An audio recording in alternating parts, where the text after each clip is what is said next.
क्या आप आपके इक्विटी इन्वेस्टमेंट्स पे, investment on equity mutual fund पे टैक्सेस पे करते हो? तो शायद आपको टैक्स हार्वेस्टिंग के बारे में पता नहीं है।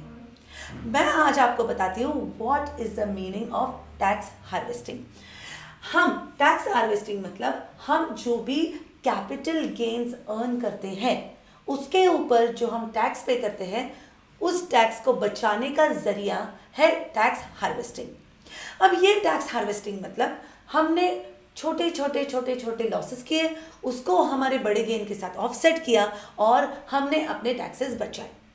अब ये टैक्स हार्वेस्टिंग समझने से पहले हम लोग समझेंगे कि कैपिटल गेन्स का मतलब क्या है, इक्विटी म्यूचुअल फंड पे कैपिटल गेन्स किस प्रकार से कंप्यूट किया जाता है और इनको फिर हम देखेंगे कि किस प्रकार से बचाया जाता है। बहुत सिंपल है। मानो आपने इक्विटी म्यूचुअल फंड खरीदा, जिस प्राइस पे आपने उसको खरीदा उसको परचेज प्राइस या कॉस्ट कहा जाता है, और जिस प्राइस पे आपने इसको बेचा इसको सेल प्राइस कहा जाता है। अगर आपने मानो 5 लाख रुपए का इक्विटी म्यूचुअल फंड खरीदा और उसको अगर आपने 6 लाख में बेचा तो आपका फायदा हुआ 1 लाख रुपए।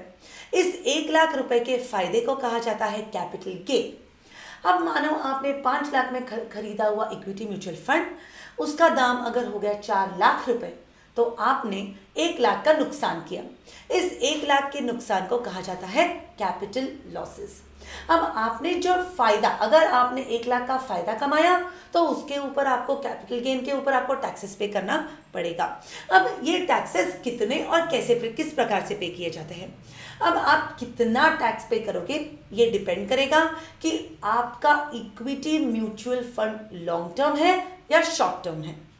अब ये लॉन्ग टर्म है या शॉर्ट टर्म है ये डिपेंड करेगा आपके होल्डिंग पीरियड पे। इसका मतलब क्या है, मानो कि आपने इक्विटी म्यूचुअल फंड में पैसा डाला और अगर आपने उस इन्वेस्टमेंट को 1 साल के बाद बेचा, 1 साल तक आपने उस इन्वेस्टमेंट को होल्ड किया तो उसको कहा जाता है लॉन्ग टर्म कैपिटल एसेट। और अगर आपने 1 साल के अंदर उसको बेच दिया तो उसको कहा जाता है short term capital asset. Long term capital asset पे आता है long term capital gain, short term capital asset पे आता है शॉर्ट टर्म कैपिटल गेन। अब ये जो लॉन्ग टर्म कैपिटल गेन है, अगर आपने 1 साल के बाद उस इक्विटी म्यूचुअल फंड को बेचा और उसके ऊपर आपको फायदा हुआ तो उस लॉन्ग टर्म कैपिटल गेन पे आपको टैक्सेस पे करने पड़ेंगे। अब कितने टैक्सेस पे करने पड़ेंगे, अगर आपका गेन 1 लाख से ज्यादा है, ध्यान से सुनिएगा, अगर आपका गेन 1 लाख से ज़्यादा है तो उस एक्सेस अमाउंट पे, जो अमाउंट 1 लाख से ज़्यादा है उसके ऊपर आपको 10% टैक्स पे करना पड़ेगा। ओके, यस, इसको समझते हैं हम एग्जाम्पल के तौर पे। समझो आपने इक्विटी म्यूचुअल फंड खरीदा। अब ये फंड खरीदा आपने 12/5/2020 को, जब इस फंड का दाम था 5 लाख रुपए। फिर 18/5/2021, 1 साल के बाद आपने उसका दाम फिर से देखा तो आपने देखा कि इसका दाम 5,90,000 है। फिर आपने सोचा क्यों ना और थोड़ा सा पेशेंस रखा जाए, जब 5 लाख के 5,90,000 हो गए तो शायद ज़्यादा भी हो जाए।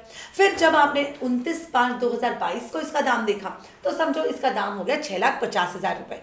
5 लाख का कीमत हो गया 6,50,000 रुपये और आप हो गए बहुत ही खुश और आपने बेच दिया इसको 29/5/2022 को।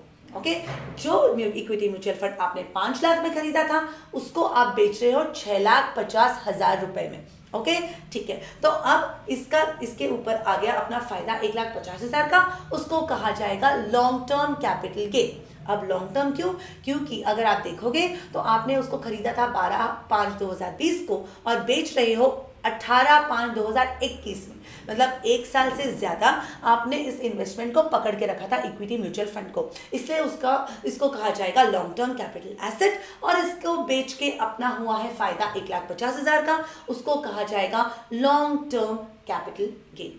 अब इस लॉन्ग टर्म कैपिटल गेन पे अपने को पे करना पड़ेगा टैक्स। अब इस 1,50,000 पे जो अपने को टैक्स पे करना है वो कितना पे करना है, जैसे कि आपने देखा है कि tax on long term capital gain on equity investments पहले, बहुत ही पहले इस पे 0% टैक्स था, बट अरुण जेटली सर ने इस पे अब टैक्स लेके आए हैं और अब उनका ये कहना है कि 1 लाख के ऊपर के लॉन्ग टर्म कैपिटल गेन पे आपको 10% टैक्स पे करना है। मतलब 1,50,000 में से 1 लाख गए, बचे 50,000 रुपए। इस 50,000 रुपए पे आपको 10% का टैक्स पे करना है, ताकि 5,000 रुपए, मतलब आपके तो सारी उंगलियां घी में।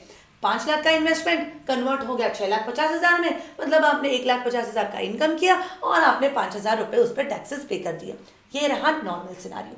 अब मैं बताती हूँ आपको बेनिफिट्स ऑफ टैक्स हार्वेस्टिंग और किस प्रकार से आप इस 5,000 रुपए के टैक्स को बचा सकते हो। अब मानो कि 12/5/2020 में आपने इन्वेस्ट किया 5 लाख रुपए। अब 18/5/2021 को ये हो गया 5,90,000। 1 साल से ज्यादा आपने इसको होल्ड किया तो ये बन गया long term capital asset. Okay, अब 5 लाख का बन गया 5,90,000, मतलब आया अपना लॉन्ग टर्म कैपिटल गेन। ठीक है, ओके, आपने 18/5/21 को इसको बेचा और आपका लॉन्ग टर्म कैपिटल गेन आया 90,000 रुपए। अब गेन आया तो गवर्नमेंट को अपने को टैक्स पे करना पड़ेगा, right, long term capital gain के ऊपर। पर यहाँ पे टैक्स कितना आएगा, सोचो सोचो। अरुण जेटली साहब का कहना है कि अगर आपका long term capital gain 1 lakh से ज्यादा है तो आपको टैक्स पे करना है।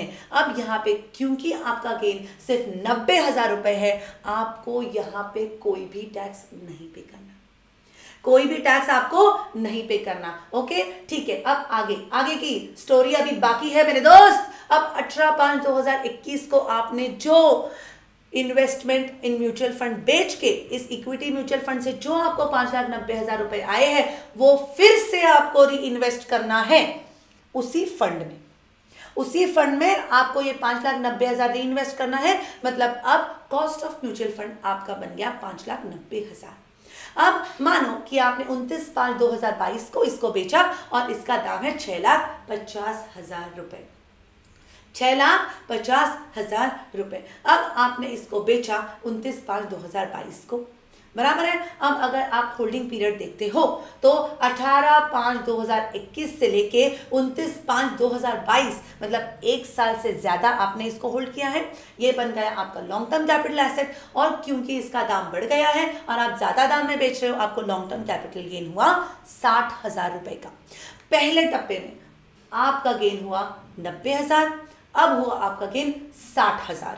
ओके, ठीक है। अब ये 60,000 रुपए 1 लाख से कम है, इसलिए इसके ऊपर भी आप टैक्स पे करोगे, बिल्कुल 0 रुपीज टैक्स आएगा आपका नहीं।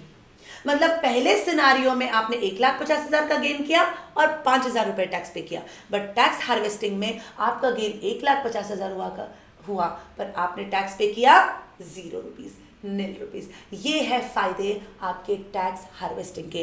टैक्स हार्वेस्टिंग एक यूनिक तरीका है और बहुत ही सिंपल तरीका है जिससे आप इक्विटी इन्वेस्टमेंट्स में आपके टैक्सेस को बचा सकते हो। बट एक चीज यहाँ पे बस आपको याद रखना है कि जो 5,90,000 आप बीच में आप उस सर्कल को ब्रेक करके 5,90,000 रुपए जो आप रिडीम कर रहे हो उसको आपको H&M, नाइका, फॉरएवर न्यू इस पे नहीं जाया करना है। इसको आपको री इन्वेस्ट करना है आपके फंड में। इसको आपको री इन्वेस्ट करना है आपके फंड में, तभी आप कंपाउंडिंग का फायदा ले सकते हो। अगर आपने इसको री इन्वेस्ट नहीं किया तो आपका कंपाउंडिंग का फायदा चला जाएगा। तो चलिए स्मार्ट बनिए और बेल आइकॉन के प्रेस करिए। अगर आपको टैक्सेस बचाने होंगे